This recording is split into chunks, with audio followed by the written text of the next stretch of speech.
Let me walk you through the Web Inventory feature in Unleashed Warehouse Management. Alongside Warehouse Management, you'll see the Inventory Management tile. When you click into it, you'll be able to view all of your products, including their total quantity, batch details, and assigned locations. For example, if we look at this product, 55-inch monitor, we can see the total quantity is 90. Expanding the product shows how that stock is distributed across locations. For example, 10 units assigned to L02 and 80 units assigned to L01. This is how non-batch tracked products are displayed. Now, for batch tracked products, you'll also see batch numbers. When expanded, the stock is split by both batch and location.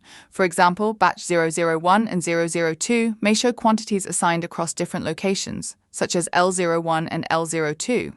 If the batch includes expiry information, that will also be displayed here. You may also notice an exclamation icon. If you hover over it, you'll see a message indicating that the quantity may be inaccurate. This usually means there is a stock adjustment pending confirmation in the app. Once that adjustment is completed, the quantities will update here. At the top of the page, you can use the search bar to find products by name or SKU and apply a warehouse filter.